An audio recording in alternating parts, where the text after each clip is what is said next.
가장 맛있는 밥은 배고플 때 먹는 밥입니다. 그래서 시장이 반찬이다 이런 말이 있어요. 아합 식당에 가면요 그렇게 돼 있잖아요. Come hungry, live happy. 배고파서 들어오면 잘 먹고 행복하게 나갈 수 있습니다. 이것은 우리들의 육신의 양식만을 꼭 의미하는 건 아닌 것 같습니다.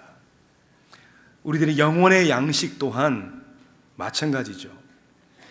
마가복음 말씀을 우리가 계속 연속 강해하면서 예수님께서 기적을 보여주시고 그리고 여러 말씀을 가르쳐 주셨습니다.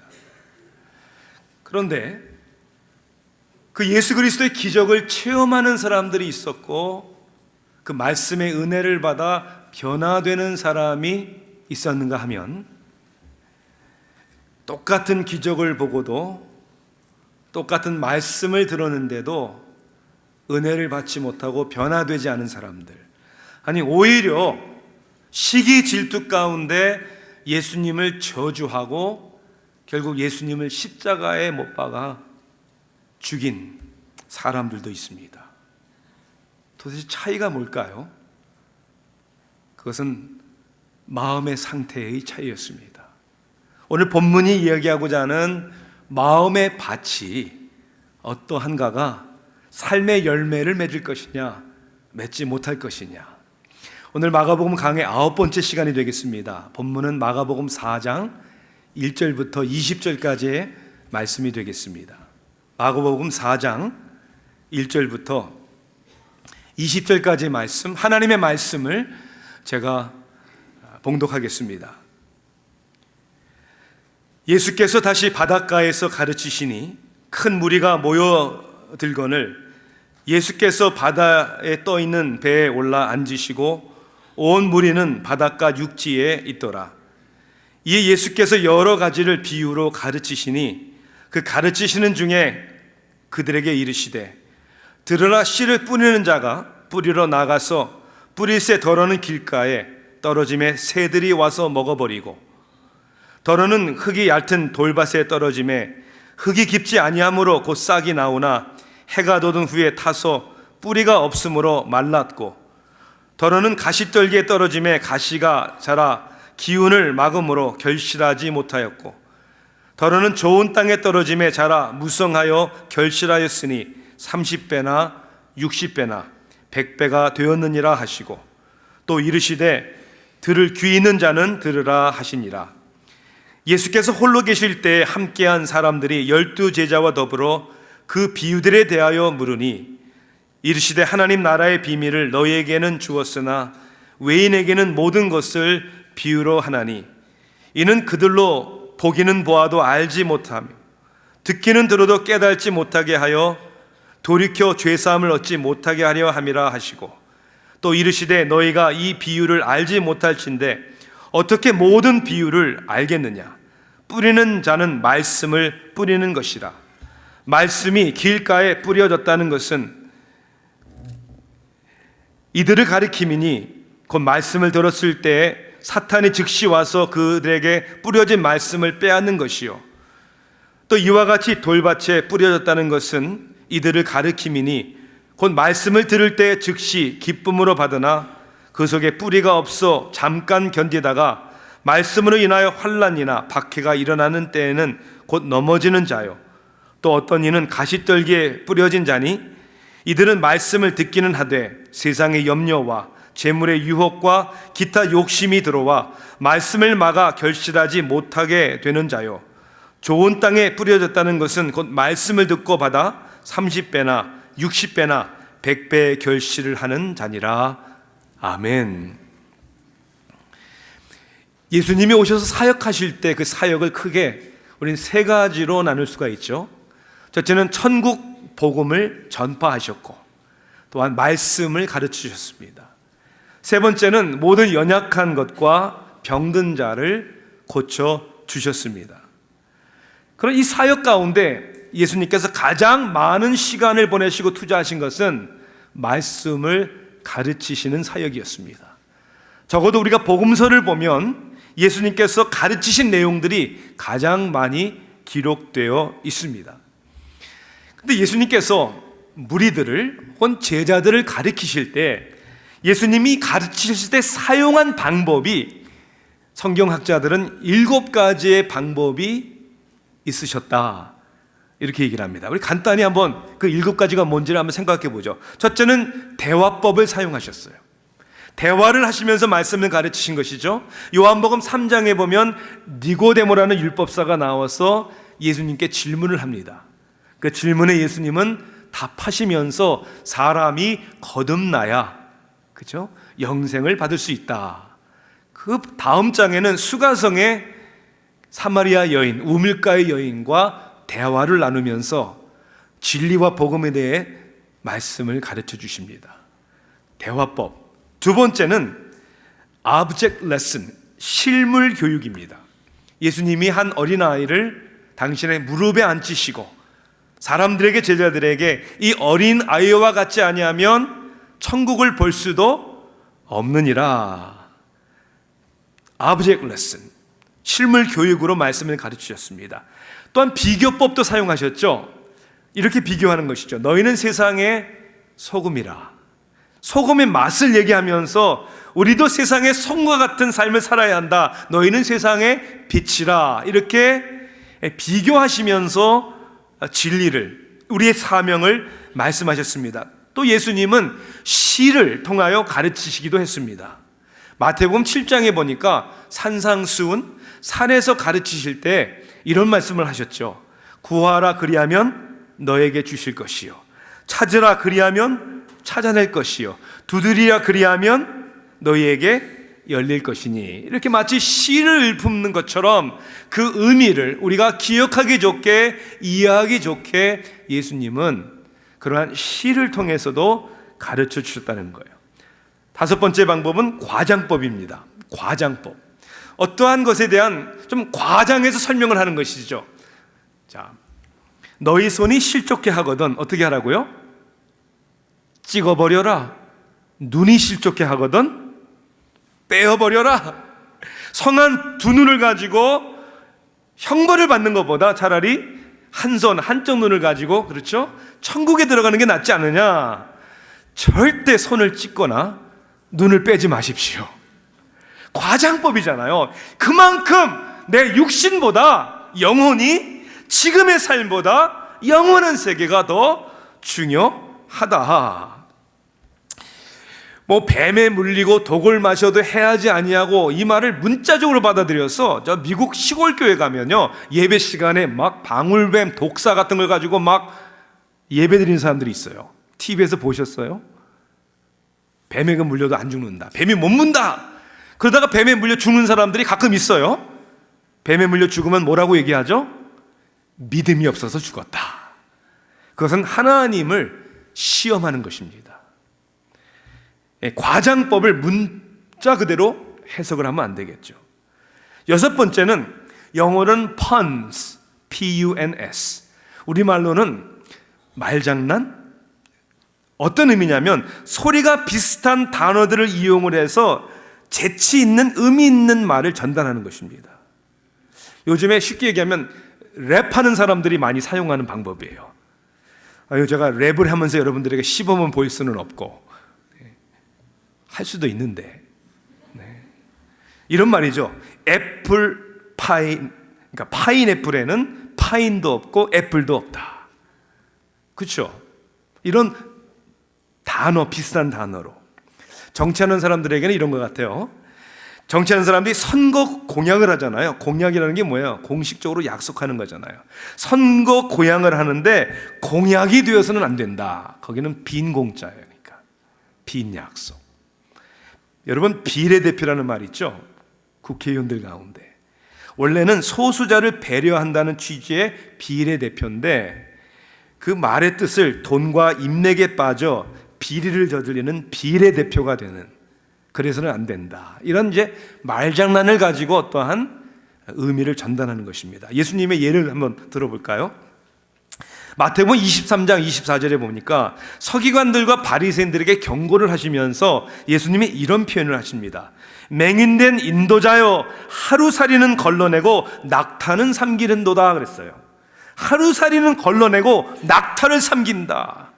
이게 우리말이니까 그렇게 다가오는 것이지, 원래 아람어를 보면 하루살이라는 단어는 아람어로 갈마라는 단어고요, 낙타는 감라라는 단어야. M자고 L자만 살짝 바뀐 거예요. 그러니까 비슷한 단어를 통해서 사람들이 이해하기 쉽게 감라, 갈마, 낙타, 하루살이, 이러한 이제 말로 예수님이 가르치셨죠. 그런데 이제 7번째는 가장 많이 예수님이 사용하신 방법이 뭘까요? 오늘 이야기하고자 하는 비유의 가르침이십니다. 그래서 오늘도 제자들과 사람들에게 비유로 가르치셨다라고 성경은 말씀하고 있죠. 비유. 복음서에는 비유가 46가지가 나옵니다. 46가지. 마가복음은 비유가 13가지가 나오는데, 마가복음에 나오는 13가지의 비유는 마태복음과 누가복음에 똑같이 다 있습니다. 마태복음과 누가복음에만, 마가복음에는 없고 마태와 누가복음에 나오는 비유가 13개고요, 마태복음에만 나오는 비유가 10개고, 누가복음이 가장 비유가 많습니다. 누가복음에만 나오는 비유가 18개입니다. 요한복음에는 비유라는 단어가 안 나와요. 그런데 비유로 가르치신 말씀이 2가지가 나오는데, 여러분 다 아시다시피 잃은 어린 양의 비유와 나는 포도나무요 너희는 가지니 하는 그 비유 2가지가 나옵니다. 그래서 합해서 46개의 비유가 성경에 나옵니다. 자, 비유의 의미가 뭘까요? 비유라는 말을 헬라어로 보면, 원어에 보니까 페라볼레라는 단어인데요, 이 페라볼레라는 단어는 파라, 옆이라는 뜻이에요.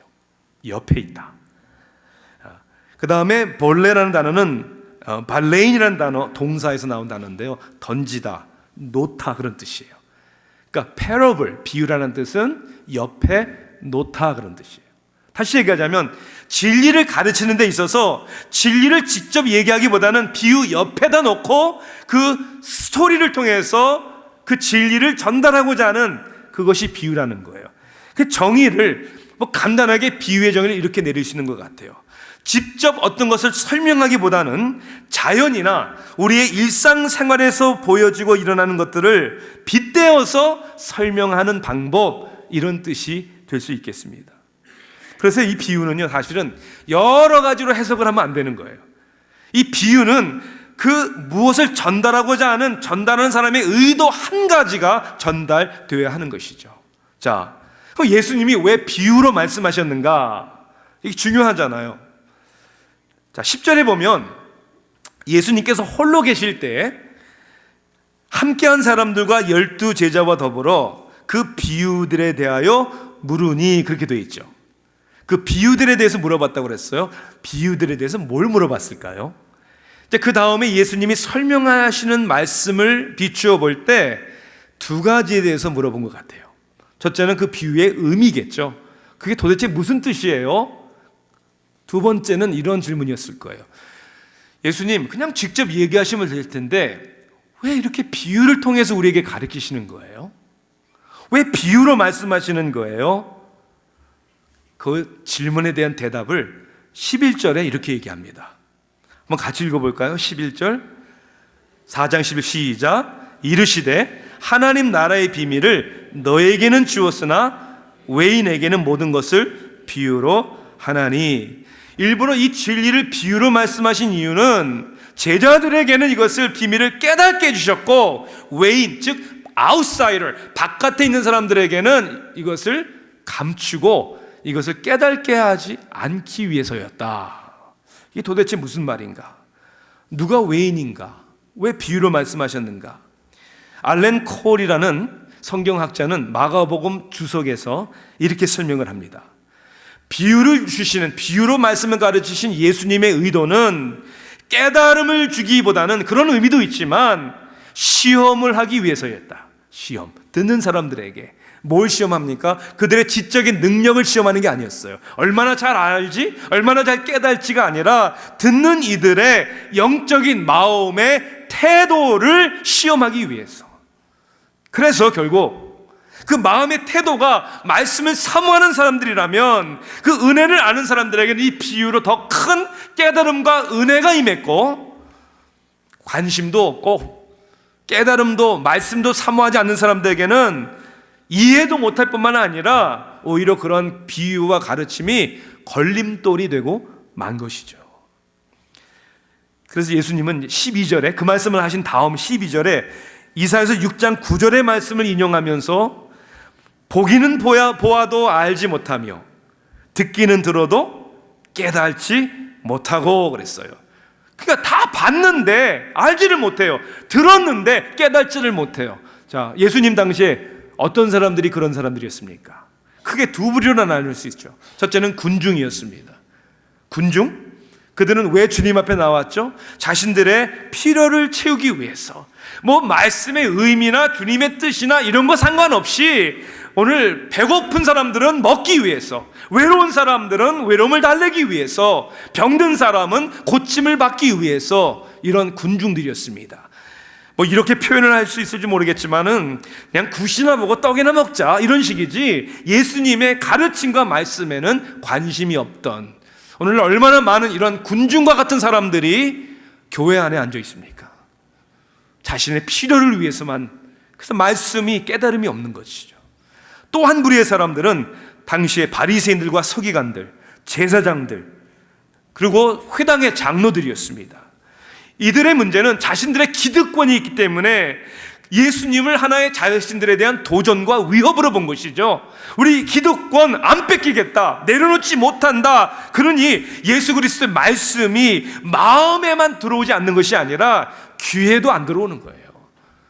어떻게 해서든지 예수님을 올무에 엮으려고 그러고 예수님을 핍박하고 죽이려고 한.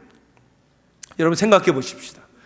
그 당시의 사람들이, 군중들이나 바리새인들이나 과연 우리는 얼마나 다른가 생각을 해보십시다. 저는 많이 다르지 않다고 생각을 합니다. 하나님의 말씀, 오늘 진리에 대한 관심보다는 여전히 자신의 필요에 의해서 사는 사람들이 너무나 많다는 것이죠. 어떻게 보면 우리들의 신앙과 우리들의 교회 생활은 헌신의 문제가 아니고 마음의 문제죠. 마음에 간절함이 있어야 되는 것이죠. 알고자 하는, 배우고자 하는 마음이 우리 가운데 있어야 하는 것이죠. 자, 또 하나를 생각해 보십시다. 비유로 말씀하신 후에 사람들은 제자들과 더불어 예수님께 물었습니다. 왜 비유로 말씀하시는지, 그 비유의 의미가 무엇인지 알지 못하는 그들을 예수님은 실망하신 것은 분명한 것 같습니다. 그럼에도 불구하고 예수님은 시간을 내어서 왜 비유로 말씀하시는지, 그리고 비유의 의미가 무엇인지를 정확하게 설명해 주셨습니다. 목회자로서 가장 보람 있고 의미 있는 것은 성도님들이, 여러분들이 성경에 대해, 신앙에 대해 저에게 질문을 할 때예요. 그 질문을 하실 때 제가 정말 최선을 다해서 성경에 대한 이야기를, 하나님의 진리에 대한 이야기를 가르쳤을 때 막 깨닫고 기뻐하고 변화되는 모습을 볼 때 가장 보람 있고 의미가 있습니다. 그런데 그런 분들 많지 않습니다. 별로 없습니다. 성경에 대해, 신앙에 대해서 잘 안 묻습니다. 물론 질문을 잘 안 하는 것이 우리 한국 사람들의 문화이긴 하지만 왜 질문을 안 할까? 쑥스러워서, 부끄러워서, 너무 다 알아서, 뭐 그건 틀림없이 아닐 것이고, 제가 대답을 잘 못 해줄까 봐 한번 해보세요. 잘 해주는지 못 해주는지. 관심이 없어서 다른 질문을 많이 하더라고요. 지난 주 중에도 우리 청년 셀 리더들하고 같이 이야기를 하는데, 이제 말씀을 나누고 이제 청년들에 대한 이제 행정적인 이야기를 하는데, 목사님 앞에 건물은 청소를 누가 해야 되는 거예요? 누가 하는 사람 있어요? 저한테 물어보더라고요. 전 앞으로 이렇게 대답하기로 했어요. I don't know. 나 모르겠다고. 그럼 누구한테 물어봐야 돼요? I don't know. 네, 뭐 장로님들한테 물어보니, 집사님들한테 물어보면 되죠. 제가 우스갯소리로 얘기를 했지만 정말 저에게 질문해야 될 내용들은 성경에 대한 이야기예요. 알지 못할 때 내가 더 알고 싶어서 이 사람들이 제자들과 더불어 예수님께 물은 것처럼 목회자에게, 교사에게, 신앙의 선배들에게 물어야 되는 것이죠. 자, 크게 세 번째로 오늘 그런 비유, 이 씨 뿌리는 자의 비유를 통하여 삶의 열매를 맺는 사람과 맺지 못하는 사람의 차이가 있는데, 열매를 맺지 못하는 이유는 무엇일까? 오늘 이 비유는 공관복음, 즉 마태복음, 마가복음, 누가복음에 다 나옵니다. 아까 말씀드렸잖아요. 마가복음의 비유는 다 마태복음과 누가복음에 동일시 기록되어 있다고. 그런데 예수님은 어떠한 비유보다 이 씨 뿌리는 자의 비유, 그리고 밭에 대한 비유가 가장 우선이고 중요한 비유라고 오늘 본문에 말씀하고 있습니다. 13절을 한번 보시겠습니다. 13절 한번 같이 읽어볼까요? 시작. 또 이르시되 너희가 이 비유를 알지 못할진대 어떻게 모든 비유를 알겠느냐. 다시 얘기하자면 이 비유를 깨달아야, 이 비유의 의미를 알아야 다른 비유를 깨달을 수 있다는 거예요. 왜 그렇습니까? 여기서 씨는 하나님의 말씀이라고 그랬어요. 씨를 뿌린다는 것은 하나님의 말씀을 뿌리는 자들이라고 얘기를 합니다. 혹 이 말씀을, 이 비유를 우리가 잘못 오해할 수 있을 수도 있을 것 같습니다. 어떻게? 아니, 이거는 그럼 씨 뿌리는 자의 잘못이 아닙니까? 아니, 다 좋은 밭에 뿌리면 될 텐데 왜 길가에 뿌려지게 하고, 왜 돌밭에 뿌려지게 하고, 왜 가시떨기에 뿌려지게 합니까? 이건 씨 뿌리는 자의 잘못이다 라고 이해를 하면 안 되죠. 자, 왜냐하면 지금 이 말씀은 어떻게 농사를 지녀야 되는 레슨이 아니고 말씀을 받는 우리 마음에 지금 말씀을 듣는 여러분의 마음의 상태를 얘기하는 거예요. 마태복음에서는 13장 19절에 이것을 설명하면서 이렇게 표현하십니다. 아무나 천국 말씀을 듣고 깨달지 못할 때는 악한 자가 와서 그 마음에 뿌려진 것을 빼앗나니 이는 곧 길가에 뿌려진 자요. 길가라고 하지만 마음이라고 그랬잖아요. 그죠? 우리의 마음, 여러분의 마음이 길가가 될 수 있다는 거예요. 왜? 깨닫지 못하니까 뺏어가는 거예요. 다시 얘기하자면 하나님의 말씀이 우리 마음에 떨어지는데 귀로 듣지만 우리의 마음이 길가처럼 될 수도 있고 돌밭이 될 수도 있고 가시떨기가 될 수도 있고, 바라기는 좋은 땅이 되어서 30배, 60배, 100배 열매가 맺어야 되지 않겠습니까? 자, 그런 의미에서 첫째, 길가에 떨어진 씨앗의 의미는 보니까 새들이 와서 먹어버렸다고 그랬어요. 예수님은 이것을 해석해 주셨죠. 사탄이 와서 즉시 말씀을 빼앗는 것이다 그랬어요. 아니, 우리 마음에 말씀이 떨어지는데 사탄이 누구 마음에 있는 말씀의 씨앗을 빼앗아 가는 것일까? 도대체 차이는 무엇일까? 이미 언급한 것처럼 그냥 들은 거하고 깨달은 것과의 차이라는 거예요. 깨닫지 못하면 내 것이 되는 게 아니에요. 아무리 들어도 지식적으로 인포메이션은 많은지 모르지만 내 진리, 내 가치관은 될 수가 없는 것이죠. 왜 못 깨달을까, 사람들이? 말씀을 듣는데, 아니 평생 교회 생활을 하는데도 내가 뭘 믿는지, 말씀의 의미가 뭔지, 복음이 뭔지 왜 못 깨달는 것일까? 크게 두 가지가 있다고 생각합니다. 첫째는 관심이 없는 사람들이에요. 관심이 없는 사람들. 아까 말씀드린 것처럼 관심이 자기에 필요해요. 그냥 노력하지 않습니다. 말씀을 들어요. 말씀이 선포되고 말씀이 가르쳐지는 곳에 앉아 있는데 관심이 없어요. 주일만이 아니에요. 금요 예배에 와서 앉아 있어도 양육반, 제자반, 군사반에 몸은 와서 앉아 있는데 그 깨달지 못하는 것이죠. 마음이 어디가 있느냐가 중요하지 않습니까? 여러분, 몸은 지금 여기 와 있는데 마음은 지금 어디에 가 있습니까? 주일 예배에 자주 빠지는, 골프를 좋아하는 어느 분에게 목사님이 주일 예배 빠지면 안 되죠, 이렇게 권면을 하니까, 목사님, 제가 교회에 앉아 있으면 늘 마음은 골프장에 가 있습니다. 그런데요, 신기하죠? 골프장에 나가 있으면요, 그래도 마음은 늘 교회를 향하고 있습니다. 차라리 말이나 하지 말죠. 그러니까 관심이 없는 거예요, 관심이.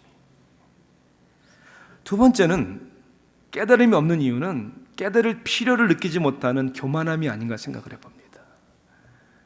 마치 요한계시록에 나오는 라우디가 교회처럼 나는 부자라 부유하여 부족함이 없다 하나, 다 아는 것 같아요. 교회 다 다녀봤고 교회 본문, 성경 본문 딱 들으면 무슨 설교할지 다 아는 것 같고 다 same 스토리 같고, 그런데 문제는 아는 것 같지만 깨닫지 못하는 것이죠. 내 곤고한 것과 가려는 것과 가난한 것과 눈먼 것과 벌거벗은 것을 알지 못하는 도다. 사랑하는 성도 여러분, 저 여러분의 영혼의 이 배고픔과 하나님의 말씀에 대한 갈망이 있어야 되겠습니다. 아합처럼 come hungry and live happy, 굶주림 가운데 오셔서 말씀의 충만함을 받는 저 여러분 되기를 주님의 이름으로 축원합니다. 두 번째는 돌밭에 떨어진 씨앗이라고 그랬어요. 누가복음 8장은 이 말씀을 설명하시면서 말씀을 들을 때 기쁨으로는 받으나, 기쁨으로 받아요. 아멘, 할렐루야, 아 정말 은혜스럽습니다. 그런데 문제가 뭐냐면 돌밭에 떨어졌기 때문에 뿌리를 내리지 못해요. 뿌리를.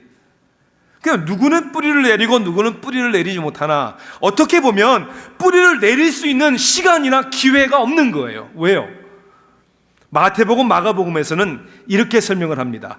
말씀으로 인해 환난이나 박해를 받으면, 누가복음은 뭐라고 얘기하죠? 말씀으로 인해 시련을 당하면.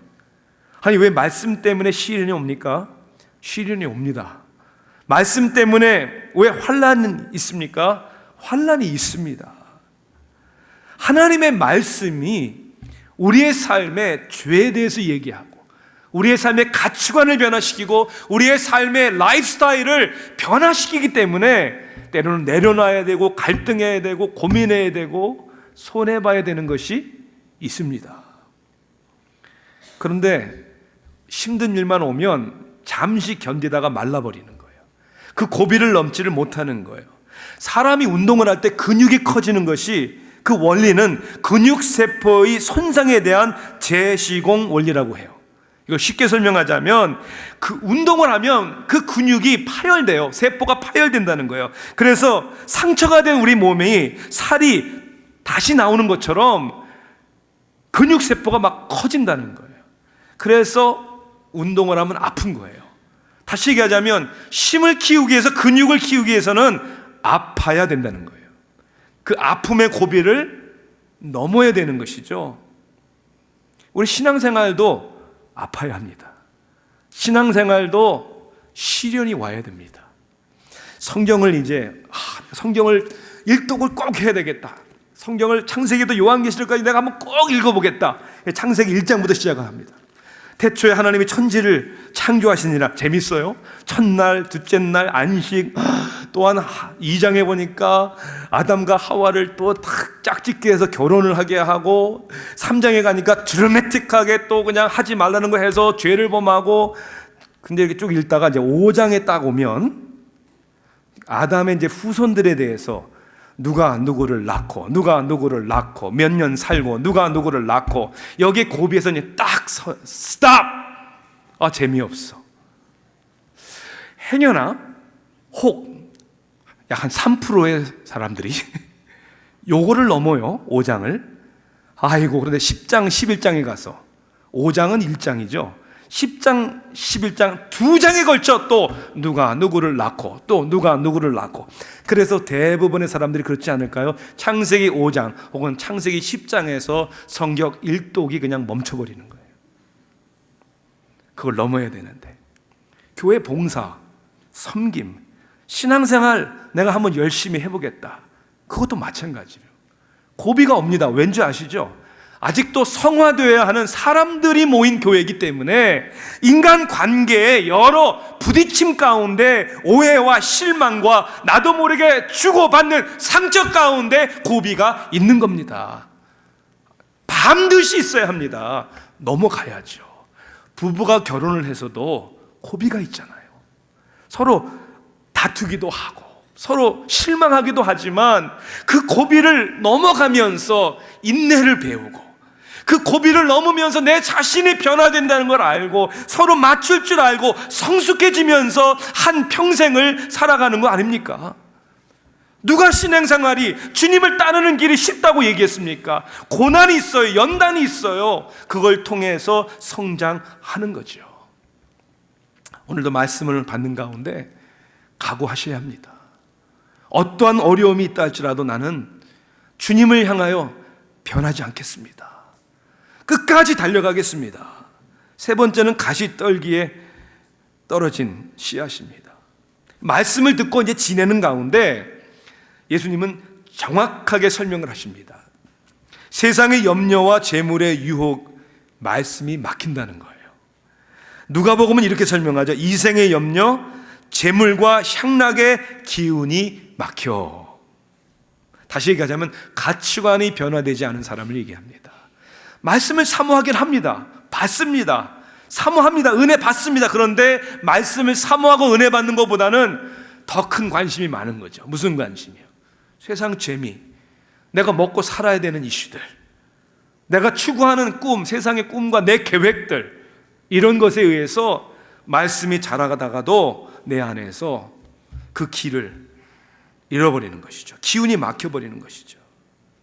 그러니까 신앙생활은 타협의 문제는 이게 얼마나 힘드냐 어려움의 문제가 아니에요. 아니 세상에 여러분들 힘들지 않은 게 어디 있어요? 일하는 것도 힘들고 자식 키우는 것도 힘들고 힘들지 않은 것이 어디 있겠습니까만은 이것은 결국 가치관에 의한 우선순위의 문제입니다. 무엇이 정말 중요한가? 제자반을 시작을 할 때 우리가 주의할 사항을 우리가 함께 이렇게 먼저 보죠. 제자 훈련을 받을 때는 이렇게 해야 됩니다. 저렇게 해야 됩니다. 빠지면 안 됩니다. 숙제해 오셔야 됩니다. 수레바퀴의 삶을 살아야 합니다. 여러분들 양육하는 자를 신뢰하십시오. 서로 도와 기도하십시다. 그 다음에 딱 한 다음에 이제 밑에 이제 날짜를 그 서명을 하는데 서명을 해야죠. 저 이렇게 얘기를 해요. 여러분의 손가락을 깨무시고 혈서로, 이것도 과장법입니다. 정말 깨물지 마시고요. 그리고 빠지지 말아야 되면 제가 강조를 해요. 훈련 받을 때는 이사도 가지 마시고 죽지도 마시고, 결석을 하면 안 되지만 2번까지만 결석할 수 있는데 그것도 천재지변. 천재지변은 날씨가 굽고 비가 오는 게 천재지변이 아니고요. 제가 정의하는 천재지변. 본인들 마음대로 정하지 마십시오. 아픈 것도 어느 정도 아파야 하는가? 제가 구체적으로 말씀드려요. 앰뷸런스에 실려갈 정도만. 물론 이것도 과장해서 제가 말씀드리는 거지만 제가 강조하고자 하는 게 뭔지 여러분 아시죠? 이유와 핑계를 대자면 끝이 없는 거예요. 손님이 와서, 공부하는 사람들은 프로젝트가 있어서, 중간고사가 있었어, 테스팅이 있대요. 제가 테스트 시험 받겠어요. 여행 계획이 6개월 전에 있었대요. 그러면 7개월 전에 이거 훈련 받는 거 미리 준비 좀 하지. 몸의 컨디션이 안 좋아서. 그래서 저는 이렇게 얘기하죠. 우등상보다 더 중요한 것이 개근상이다. 데레사 수녀는 우리 신앙의 후배들에게 이렇게 얘기를 합니다. 하나님이 우리를 부르실 때 우리에게 기대하시는 것은 successful, 성공이 아니라 faithful, 신실하고 충성된 삶이다. 하나님 앞에 신실하고 충성된 삶. 자, 그러면 결론적으로 어떻게 해야 열매를 맺을 수 있는 것입니까? 네, 깨달아야죠. 어려운 일이 와도 극복을 해야죠. 가치관의 변화에 따라서 유혹을 받지 말아야죠. 저희 주일 예배를 위해서 기도할 때마다 우리 교육자들하고 이렇게 기도합니다. 주일 성수주의를 위해 성도들이 세상의 오락과 게으름, 분주함의 유혹에 빠지지 않도록 도와주소서. 하나님 앞에 예배드리는 것이 너무나도 중요하기에 우리의 가치관이 뭔지를 알기 때문에 세상의 오락과 게으름과 분주함의 유혹에 빠지지 않게 하소서. 자, 그런데 좋은 밭이라고 설명하는 것에는 다른 밭과의 차이가 있는 것 같습니다. 마가복음은 이렇게 설명했어요. 말씀을 듣고 받아, 이렇게 돼 있어요. 들을 뿐만 아니라 받아야 된다. 마태복음은 말씀을 듣고 깨닫는 자 이렇게 돼 있어요. 누가복음은요, 말씀을 듣고 지키어 인내함으로 이렇게 돼 있어요. 받아야 됩니다. 깨달아야 됩니다. 말씀을 또한 지켜야 합니다. 그리고 한두 번 시도해서 하다가 안 되면 그만이 아니라 끝까지 인내해야 합니다. 그럴 때 30배, 60배, 100배의 열매를 맺을 것이라고 약속하셨습니다. 이 열매가 맺어지는 역사는 우리의 능력이 아니고 말씀의 씨앗의 능력입니다. 엄청난 능력이 있죠. 예수님은 제자들에게 자신이 고난을 받고 죽임을 당할 것을 말씀하셨습니다. 제자들은 No! 안 돼요. 베드로는 나서서 절대 그렇게 할 수 없습니다. 예수님은 아버지의 뜻대로, 다시 얘기하자면 자기에게 임한 아버지의 말씀대로 그 길을 갈 것을 예수님은 타협하지 않으셨습니다. 예수님이 그 말씀을 타협하지 않고 맺은 결실이 뭡니까? 십자가의 죽음으로 인하여 저와 여러분이 하나님의 자녀가 되는 은혜를 누리게 된 것입니다. 그 말씀의 열매가 얼마나 귀합니까? 우리 교회에서는 그렇게 이야기합니다. 성숙하고 훈련된 그리스도의 제자가 되어 가정과 지역사회와 온 세상의 변화를 위해 파송한다. 우리의 꿈에도 소원은 재생산이다. 땅끝까지 증인이 되는 것이다. 세계 비전이요? 재생산이요? 글쎄요, 먹고 살기도 바쁜데 그러면 평생 먹고 사는 일에 바쁘다가 가실 겁니다.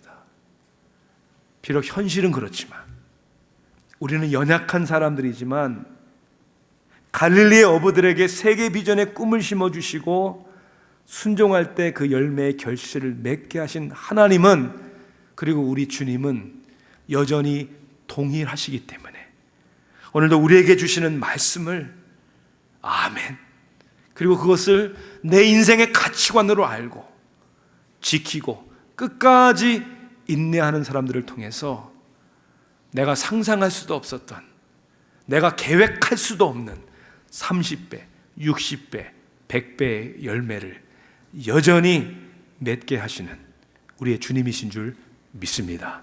기도하시겠습니다.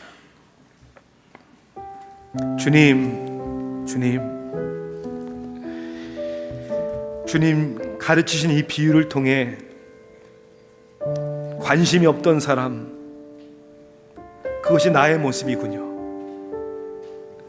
좀만 힘들고 어려우면 피하고 도망가고 핑계와 이유를 대는 모습이 저의 모습이 있네요. 말씀을 사모하지만 우리 안에, 아니 내 안에 다른 욕심이 많아 하나님의 말씀의 열매가 맺어지지 않는 하나님, 그것이 저의 모습임을 인정합니다. 저희들을 도와주세요. 이 말씀을 주셨으니 인내하게 하시고 이 말씀의 깨달음을 주시고 그리고 지킴으로 열매 맺게 하여 주시옵소서. 예수님의 귀하신 이름으로 기도하옵나이다. 아멘.